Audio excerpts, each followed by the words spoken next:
my name's Neil from Classic Car Holidays, and I'm here with Sean and Susie from the Cold War Classic Car Owners Club Eastern Bloc, and I've been practicing that all week, so I'm glad I didn't make a hash of it. Hi guys, how are you doing? Not too bad, thank you. We're good, thanks. Super. Now, before we sort of get into the guts of today, just a very quick overview of what we are planning to do. So we're planning to have, I think, probably a bunch of conversations, really, about Trabant, all things Trabant, the world of Trabant.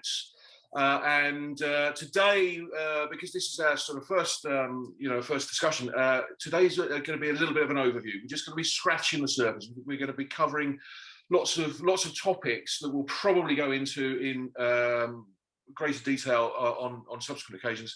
But today is for anyone that just wants a flavour of what a Trabant is, does, was, will be. That's what we're going to do right now.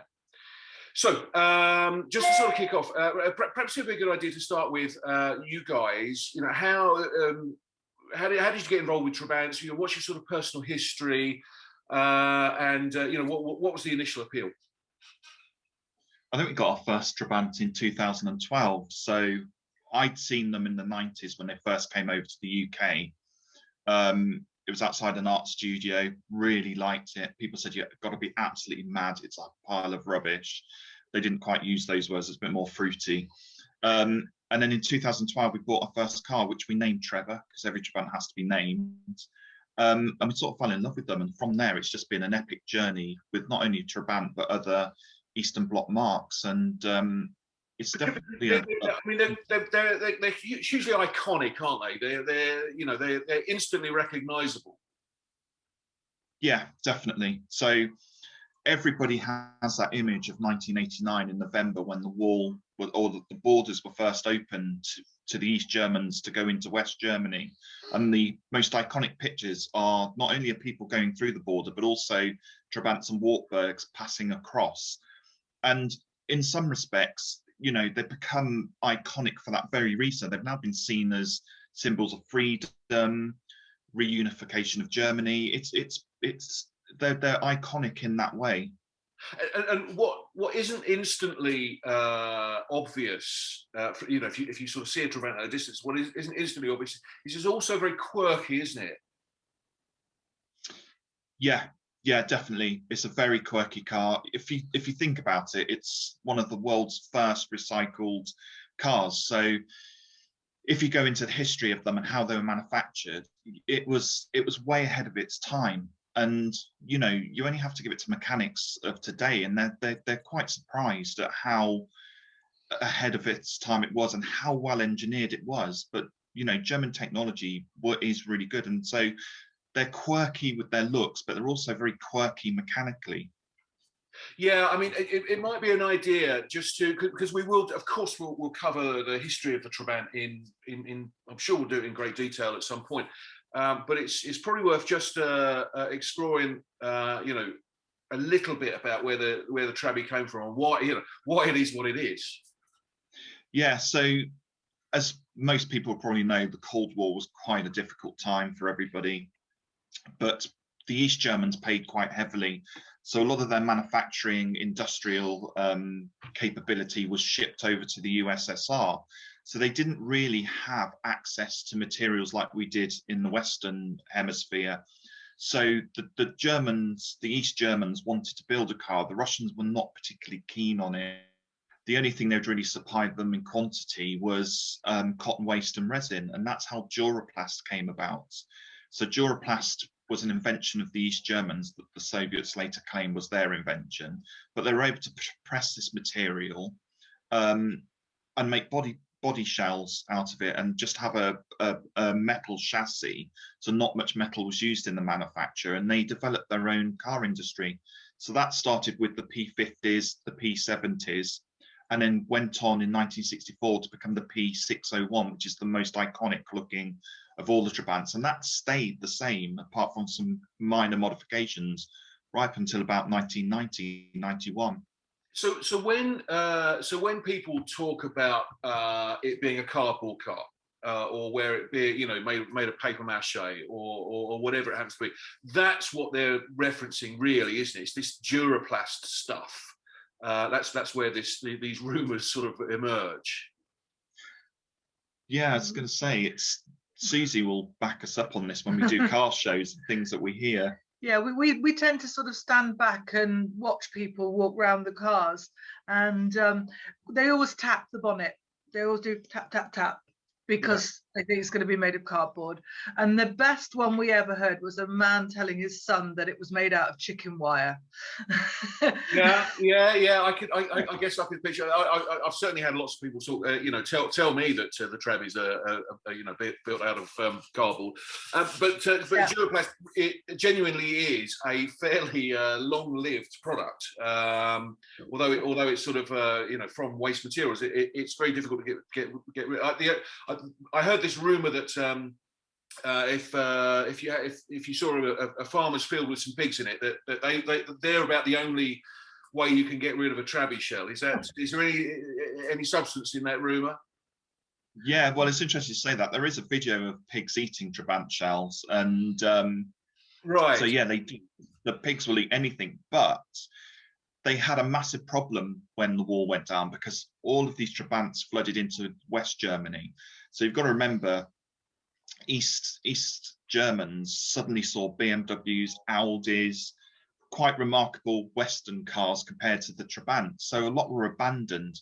So one of the things the government did was put a charge on disposal, and so that's why there's pictures of Trabants abandoned at the roadsides. But the thing is, they thought, well, how do we get rid of a recycled material?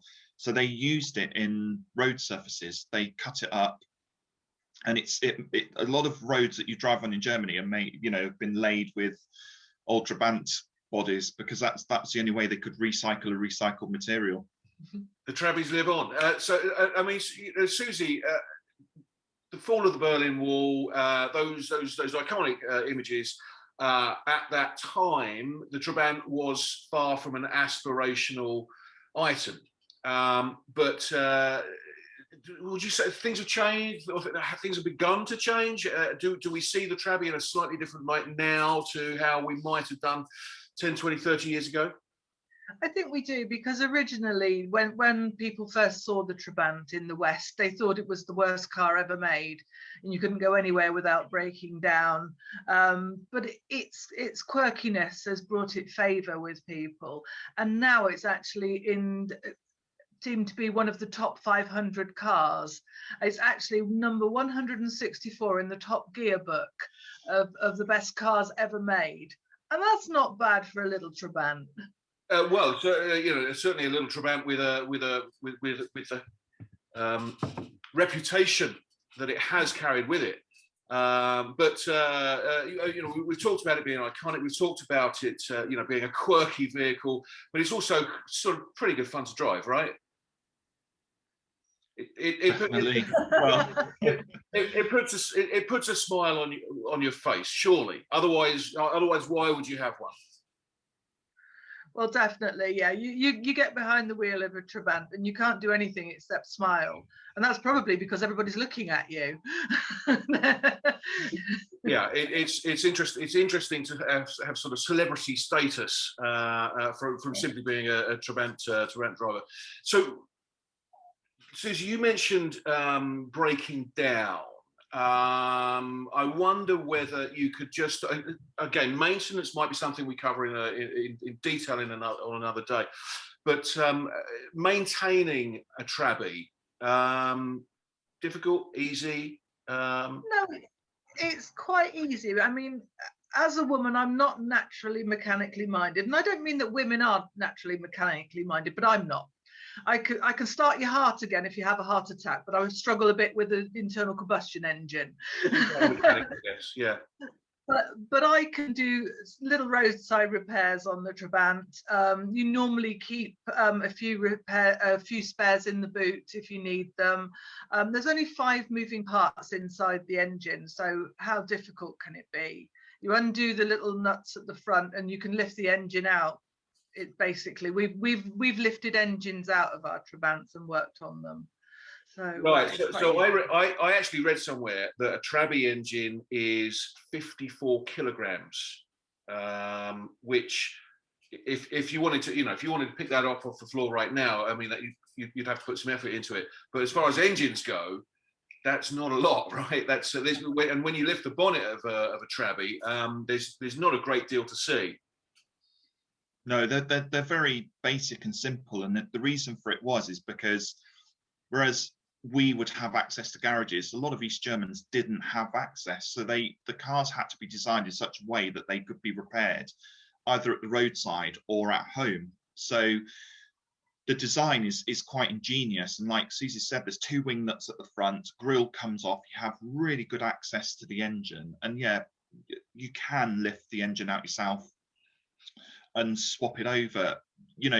It's easy to maintain, and really, if it's not electrical, it's going to be fuel, because being a two-stroke engine, there's not really that much that can go wrong with them. And it's quite important that you get that oil to fuel mixture right, because we have a lot of new members that join our club that make that fatal mistake of not putting enough oil into the fuel, and then they get what we call the death rattle. And we have a saying in the club: you'd rather have the smoke at the back than the rattle at the front, because it's so important that you get that right. So if I just sort of think that through again, one of the sort of cliches about a Trabant is the sort of 30-foot smoke trail that comes out of the exhaust. The Trabant's the longest car in the world if you include the exhaust, all of that kind of stuff, right? But actually, there's that's someone actually kind of almost looking after their car by over or being as generous as they can be with the oil to make sure that they're not doing any damage up front, right? Yeah, it's quite important, because originally when the Trabant came out, it was 50 to 1 ratio for fuel. The problem with that is at that time fuel didn't have the additives like it does now, so we have that problem in the modern age. Yeah. So ideally you want, if you're driving around town, you'd want it a 40 to 1 ratio, but to be honest, if you're doing a long journey or motorway or A or B roads, you want it at 33 to 1, because that engine's working a lot higher revs. If you don't, the oil doesn't get down to the big bearing at the bottom, and that's where most Trabant owners come unstuck, because they don't put enough oil in. The oil doesn't get to the crank. That's it. You've had it.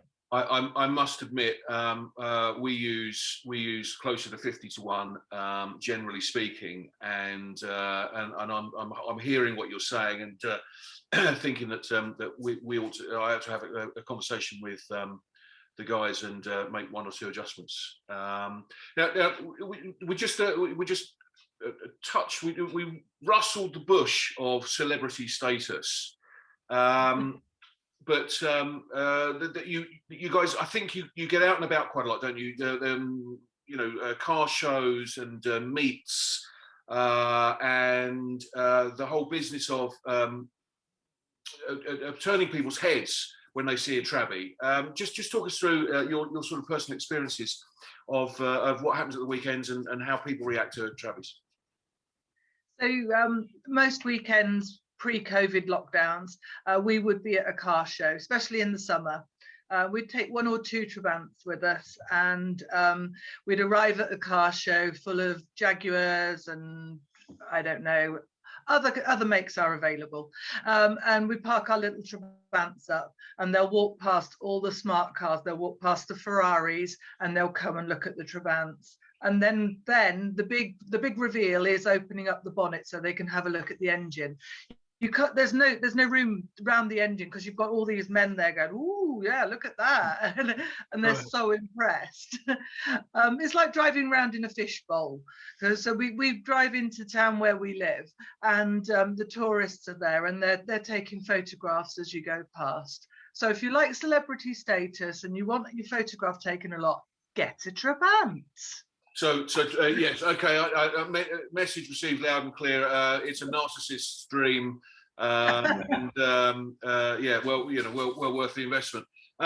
Guys, Yeah, I was going to say we could tell you a really good story actually, because one Christmas we went down into town, took the Trabant with us, because we try and use them as much as we can, and we parked it outside of a shop, and there was a homeless gentleman that was outside. We'd gone off, had something to eat, come back, and he thanked us, and Susie and I were a bit, oh, you know, why is this guy thanking us? And he said, you know, he said, I've made so much money tonight. And we were like, oh, okay. And he said, I've been charging people £1 to take a picture of the Trabant.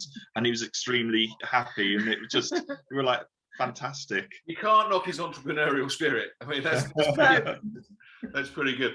Look, guys, we did want to sort of, you know, flash through Traby, you know, history, sort of history 101 of Traby today. Let's come back around the table to just start getting deep dive into various topics, if that's okay with you. But for now, I'm going to say thank you to you guys. Anyone that wants to like this video or subscribe to the channel, or the other things that you meant to do on YouTube, then please do feel free. Oh, and comment, of course, yes, please do feel free. But for now, thanks very much, and we'll see you soon. Thank you. Bye. Bye.